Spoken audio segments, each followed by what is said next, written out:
Assalamualaikum Ibu. Waalaikumsalam warahmatullah. Apa kabarnya Bu? Alhamdulillah sehat. Pada tanggal 28 November 2023 kita akan melakukan sesi tanya jawab wawancara mengenai tugas demonstrasi kontekstual dengan tugas ruang kolaborasi. Nah, hari ini wawancara adalah mengenai tentang bagaimana sih pengalaman dari guru penggerak di sekolah mengenai penerapan strategi pembelajaran berdiferensiasi dalam proses belajar mengajarnya. Nah, untuk pembicara hari ini akan dibawakan oleh Ibu Nur Habibah Meha, SPD, selaku guru penggerak yang telah berpengalaman dalam ruang lingkup sekolahnya. Nah, untuk lebih kenal dekat, izinkan saya untuk memperkenalkan diri terlebih dahulu. Perkenalkan, nama saya ialah Windy Rahayu Putri atau biasa dipanggil Windy. Pada hari ini saya bertugas menjadi moderator. Kemudian ada teman saya yang bernama Dewi Sagita Tambunan. Kemudian ada Haryadi Bagus Manotar Sibalahi dan ada saudari Nafa Budia. Kami dari kelompok SDN 0660 Medan Denai yang akan melakukan sesi tanya jawab wawancara pada malam hari ini. Baiklah, untuk mempersingkat waktu, jadi kami ingin mempertanyakan kepada Ibu, gimana sih pengalaman Ibu mengenai strategi pembelajaran berdiferensiasi yang pernah Ibu lakukan di sekolah Ibu? Pada Ibu dipersilakan. Iya, baik, terima kasih Windy dan teman-teman. Saya telah melakukan pembelajaran berdiferensiasi, namun sebelumnya saya sampaikan bahwasanya pembelajaran berdiferensiasi itu adalah pembelajaran yang memberikan kita kesempatan atau pendekatan pembelajaran yang kita lakukan dengan memetakan potensi anak gitu ya. Jadi dalam pembelajaran ini kita mengelompokkan anak sesuai dengan minat, kemampuan, ataupun mungkin profil belajarnya, apakah dia kinestetik, auditori maupun visual. Itu dia pengalaman yang saya rasakan pada saat saya menggunakan teknik pembelajaran berdiferensiasi. Ada hal-hal positif yang saya dapatkan. Sebelumnya ketika saya mengelompokkan anak dalam pembelajaran itu pada saat kurikulum 2013, anak-anak itu dikelompokkan heterogen. Artinya ada yang cerdas, ada yang sedang, dan ada kemampuan lambat seperti itu. Memang ketika kita memberikan tugas dengan mengelompokkan anak secara heterogen seperti itu, tugas selesai. Namun ada perlakuan, ada beberapa anak yang tidak turut serta dalam mengerjakan tugasnya. Tugas selesai, tetapi beberapa anak nggak mau berperan. Mereka enggan. Kenapa? Karena mereka merasa seperti ini. Aduh, nanti kalau saya ikut mengerjakan takutnya salah. Atau bahkan mereka takut nanti dimarahi oleh teman-temannya. Itulah hal yang saya rasakan pada saat pembelajaran menggunakan kurikulum 2013. Ada positifnya. Namun ketika saya melakukan kegiatan pembelajaran menggunakan pendekatan pembelajaran berdiferensiasi dengan mengelompokkan anak sesuai dengan latar belakang kemampuan yang dimilikinya, yang cerdas, yang sedang, dan memerlukan agak lambat gitu ya sebutannya. Nah, dengan kita berikan LKPD kepada anak-anak yang cerdas dengan petunjuk yang jelas di LKPD apa yang akan mereka lakukan, tanpa banyak bertanya mereka akan bisa mengerjakan LKPD dengan baik. Begitu juga dengan anak-anak yang memiliki kemampuan sedang tadi, mereka akan bertanya, namun bertanya itu tidak terlalu banyak gitu. Mereka hanya ketika mereka mengalami kendala mereka akan bertanya, atau mereka kurang memahami langkah-langkah itu, mereka akan menanyakan langkah itu. Namun ketika kita beranjak ke kelompok anak yang di bawah rata-rata ini ya, mereka sudah pun jelas petunjuk di LKPD, mereka belum tentu bisa. Nah, disinilah kita guru memberikan perlakuan kepada mereka. Pada dasarnya dulu nih memang dosa kami sebagai guru. Kami akan lebih suka memfasilitasi anak-anak yang memiliki kemampuan di atas rata-rata gitu ya kan, yang cerdas. Ternyata itu salah teman-teman ya. Sebaiknya kita berada di posisi anak yang tadi memang membutuhkan bantuan kita. Nah, pada saat pengelompokan seperti ini, anak-anak yang memiliki kemampuan yang sama, mereka akan berbuat. Kenapa? Karena mereka tidak merasa minder. Kami kan sama. Nggak mungkin nanti dia memarahi saya. Jadi walaupun mereka tidak melakukan hal yang banyak, walaupun nanti tugas mereka tidak sesempurna dengan kawan-kawan yang memiliki kemampuan tadi tinggi, tetapi mereka semua berbuat. Tidak ada yang tidak berbuat. Meskipun hasilnya tidak sesuai, artinya tidak di atas ekspektasi kita, tetapi tidak ada anak yang terabaikan. Itu dia. Dengan demikian pembelajarannya kita pilih mana teman-teman? Apakah selesai tugas tetapi ada beberapa anak yang tidak mau berbuat sama sekali, atau dengan itu hasilnya bagus, atau dengan tugas selesai dengan kapasitas anak-anak tersebut, dengan kemampuan mereka, tetapi semua anak-anak berbuat. Kalau saya lebih memilih tidak pun hasilnya wow, tetapi semua anak berbuat. Itu dia untuk pembelajaran berdiferensiasi, teman-teman. Ya, jadi setiap anak-anak itu memiliki potensi yang berbeda, bakat yang berbeda, kemampuan yang berbeda. Nah, dalam artian di sini berdiferensiasi bukan berarti 20 anak kita memberikan perlakuan 20.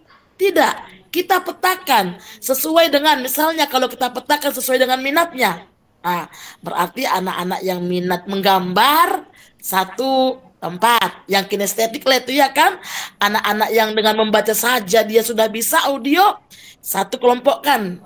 Mereka yang dominan ketika auditorinya kita dengarkan, maka kita putarkan cerita ataupun lagu. Nah, kelompokkanlah mereka. Gitu dia. Jadi nggak mesti harus 20, tetapi kita kelompok-kelompokkan sesuai dengan minat, profil maupun kesiapan belajarnya. Jadi ada dalam berdiferensiasi itu ada diferensiasi proses, ada diferensiasi konten, dan ada diferensiasi produk. Artinya boleh produknya itu bentuk gambar, boleh bentuk gerakan, boleh nyanyian sesuai dengan kapasitas anak-anak kita. Kita tidak boleh paksakan hal-hal yang anak-anak kapasitasnya tidak ada di situ. Kita ibaratkan sebagai petani ini, teman-teman ya. Itulah yang disampaikan oleh Bapak Kejar Dewantara. Perumpamaan padi dengan sawit lah. Kalau misalnya kita berikan pupuk padi ke sawit, hal apa yang akan terjadi? Maka padi akan mati. Iya nggak teman-teman? Bukan semakin subur. Tetapi apabila jumlah banyak volume pupuk padi kita berikan ke sawit, maka hal itu juga tidak efektif. Sawit tidak akan mengalami pertumbuhan yang baik. Begitu juga anak-anak kita memiliki kapasitas yang berbeda-beda, potensi yang berbeda-beda, kemampuan yang berbeda-beda. Nah, disinilah kita sebagai pendidik melalui berdiferensiasi, kita harus melakukan diagnosa. Kalau di rumah sakit yang menjadi dokter adalah dokter, perawat atau apapun. Kalau di sekolah menjadi dokter adalah kita guru. Nah, kita jangan salah mendiagnosa nih. Kita diagnosa sakit perut, kita kasih obat sakit kepala, maka itu tidak akan sembuh. Jadi kalau anak-anak kita sakitnya perut, maka berilah obat penyakit perut. Itulah dia kalau kita analogikan di dalam kesehatan, teman-teman. Itulah pengalaman yang saya lakukan di kelas saya. Ada satu murid yang ketika disuruh menulis tidak mau, tetapi ketika disuruh menyanyi untuk memperagakan materi tentang penyakit tulang, wow, antusiasnya luar biasa. Itu dia. Itu menurut saya untuk pembelajaran berdiferensiasi. Baik, terima kasih kepada Ibu Nur Hadi Bameha. Untuk selanjutnya, teman-teman ada yang ingin dipertanyakan mengenai tentang pengalaman dari Ibu Nur Hadi Bameha? Pada teman-teman dipersilakan. Saudara Dewi dulu.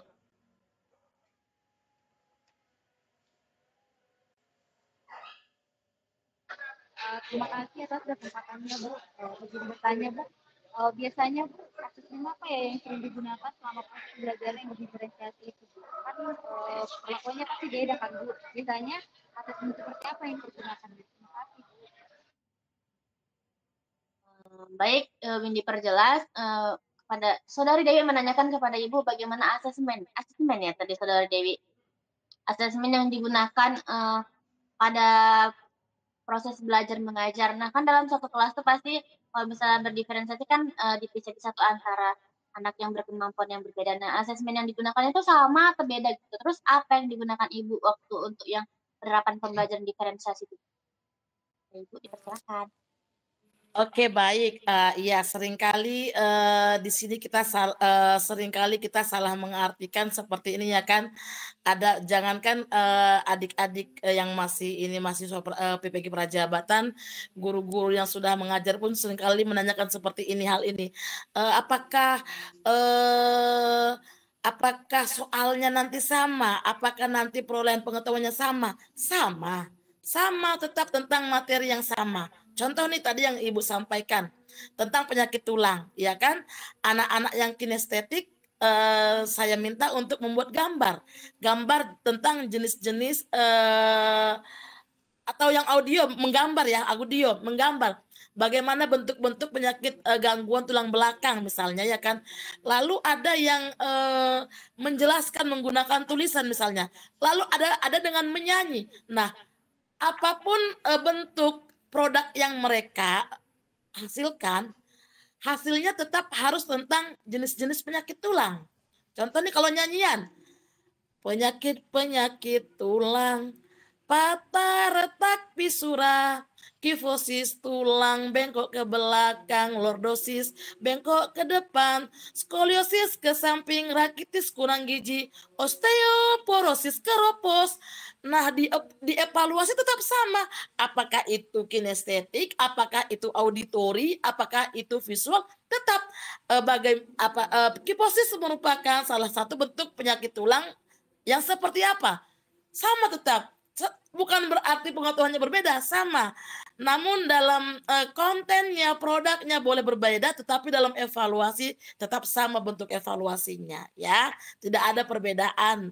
Harapannya walaupun dengan kemampuan rendah, tetapi mereka tetap dapat memahami bagaimana bentuk-bentuk penyakit tulang. Tidak ada perbedaan evaluasinya karena tujuan pembelajarannya, indikator pembelajarannya tetap sama. Itu dia. Terima kasih kepada Ibu untuk jawabannya. Untuk selanjutnya ada teman-teman yang ingin bertanya. Nah, Saudari Haryadi, silakan untuk mengajukan pertanyaannya. Terima kasih kepada saudari moderator. Izin bertanya Bu, pada saat Ibu melakukan pembelajaran proses berdiferensiasi, apa contoh media pembelajaran yang Ibu gunakan? Oke, itu saja Bu, terima kasih. Baik, terima kasih Pak Haryadi ya, atau adik boleh lah ya. Contoh media yang saya gunakan contohnya video, ya kan. Anak-anak yang dia visualnya bagus, saya sajikan video misalnya. Yang mereka dominasi di auditori, nah saya sajikan bentuk rekaman suara. Nah, saya kelompokkan itu kalau boleh dilihat nanti boleh dilihat di kanal YouTube saya. Walaupun belum sempurna karena kami pada saat itu adalah guru penggerak angkatan 1, kami yang membuka jalan semuanya. Dan sekarang ini banyak konten-konten tentang guru penggerak, tetapi kamilah anak pertama yang membuka menerobos tentang materi-materi terkait pembelajaran yang ada pada guru penggerak. Jadi yang saya untuk saat itu yang saya gunakan itu Pak, ada video pada saat saya mempelajari tentang adat istiadat ya kan, saya berikan mereka video tentang adat, contoh adat di suatu daerah, kemudian ada saya berikan lagi gambar yang sudah saya desain gitu ya kan, tulisan dan gambar itu juga saya berikan kepada anak-anak gitu dia Pak. Tetapi tetap dengan terkait dengan materi yang sama, namun konten yang berbeda gitu ya Pak ya, contohnya. Baik, terima kasih kepada Ibu Nur Habibah atas penjelasannya. Kepada teman-teman lain ada yang ingin bertanya? Saudara Nova, dipersilakan. Apakah suara saya kedengaran? Ya, Kedengaran. jelas. Baiklah, terima kasih kepada moderator. Izin bertanya kepada Ibu Nur Habibah. Jadi Bu, bagaimana cara Ibu untuk memastikan bahwa kalau Ibu sudah menerapkan pembelajaran berdiferensiasi di kelas? Baik, untuk memastikannya, salah satu caranya ya kan, saya meminta atau meminta teman untuk mengevaluasi ya kan. Apakah saya minta dia datang ke kelas saya atau saya minta beliau untuk, melakukan evaluasi terhadap, karena kan saya rekam itu teman-temannya. Nah, eee ketidaksempurnaan adalah milik kita ya kan. Jadi apa yang perlu saya perbaiki, nah melalui masukan-masukan dari teman-teman, beberapa yang, perlu saya perbaiki, nah itu saya perbaiki, saya evaluasi, dan saya, praktekkan lagi di pembelajaran selanjutnya, itu dia caranya ya. Jadi nanti adik-adik juga silahkan melakukan pembelajaran diferensiasi kalau merasa belum maksimal, silakan tak saling koreksi, artinya saling koreksi itu, saling evaluasi itu bukan untuk mencari kekurangan, bukan untuk saling menyalahkan, tetapi ini lebih mengarah bagaimana kita memantaskan diri ya, adik-adik ya, memantaskan diri untuk menjadi pendidik yang baik. Apakah pembelajaran berdiferensiasi yang kita gunakan itu sudah tepat, langkah-langkahnya sudah tepat, atau masih ada perlu perbaikan. Jadi pesan saya ke adik-adik yang calon nanti guru, tetaplah berikan hati kalian kepada anak-anak. Apapun kita memang tetap memandang materi, tapi berikanlah hati kalian, seluas hati kalian, untuk mendidik anak-anak. Kasihan anak-anak kita ini kalau kita hanya mengajar, hanya sekedar melepas tanggung jawab. Itu yang saya buat teman-teman, dan alhamdulillah berkat ketulusan, keikhlasan ada imbalannya yang saya peroleh saat ini dengan posisi jabatan yang saya duduki sekarang. Jadi tetaplah bekerja dengan hati. Kalau nanti sudah selesai dari PPG Prajabatan ini, saya doakan adik-adik lulus sukses untuk jenjang karir berikutnya. Amin ya rabbal alamin. Alhamdulillahnya teman-teman sudah paham dan sudah melontarkan beberapa pertanyaan wawancara mengenai tugas yang diberikan dari LMS dalam profesi pendidikan profesi guru ini, Bu. Nah, jadi sampailah kita di ujung sesi wawancara tanya jawab. Adakah pesan dari Ibu atau untuk kami yang sebagai calon-calon guru nantinya, Bu? Iya, pesan Ibu seperti yang tadi, bekerjalah dengan hati. Cintailah anak-anak itu. Apapun keadaannya, yakinlah setiap anak pasti memiliki potensi. Mungkin kalau belum nampak, mungkin belum muncul, belum tepat perlakuan yang kita berikan. Jangan pernah bosan, apapun keadaan anak itu, apapun latar belakangnya, tetaplah bekerja dengan hati. Dan dan saya yakin, yang saya yakini, apabila bekerja dengan hati, maka hasilnya sesuai juga dengan hati kita. Itu dia teman-teman. Anak-anak ini adalah generasi kita.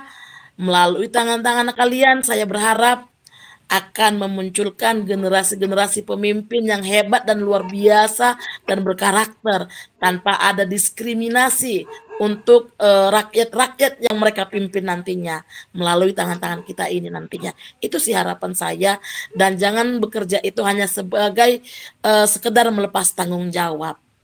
Karena yakinlah tanggung jawab manusia itu tidak lebih besar daripada tanggung jawab kita kepada Tuhan. Itu sih pesan saya yang terakhir. Baik, terima kasih terima kasih atas saran dari Ibu Nur Habibah Meha. Jadi adapun yang dapat saya simpulkan dari sesi tanya jawab wawancaranya adalah bahwa pembelajaran berdiferensiasi itu adalah pembelajaran yang mengutamakan di mana kebutuhan peserta didik harus dioptimalkan dalam proses belajar mengajar, yakni sesuai dengan latar belakang, kemampuan peserta didik, bahkan sampai pada tentang kemampuannya dalam menerima suatu materi pembelajaran. Nah, untuk itu sampailah kita kepada sesi terakhir yaitu penutup. Kami dari mahasiswa PPG Prajabatan Gelombang 1 tahun 2023 yang bertepatan PPL di SDN 066050 Medan Denai mengucapkan terima kasih secara sebesar-besarnya kepada Ibu Nur Habibah Meha yang telah bersedia untuk menjadi pembicara pada sesi tanya jawab wawancara hari ini mengenai pembelajaran berdiferensiasi. Kepada Ibu kami ucapkan terima kasih banyak. Sama-sama, oke. Terima kasih, nggak apa-apa adik-adik. Nanti kalau ada lagi, saya bersedia membantu adik-adik ya. Tetap semangat dalam berkarya dan tetap semangat meniti karir. Saya berdoa semoga adik-adik nanti jaya, sukses di karir-karirnya ke depannya. Oke, terima kasih. Izin Lip ya. Iya Bu, baik. Maaf ya Bu kalau ada kekurangannya Bu. Maaf. Karena terima kasih banyak Bu Meha. Sehat selalu. Kapan-kapan kita jumpa. Amin, siap. Dan oke, terima kasih. Assalamualaikum, Terima kasih selamat banyak ya Bu malam. Meha. Terima kasih Bu. Assalamualaikum. Waalaikumsalam. Waalaikumsalam warahmatullahi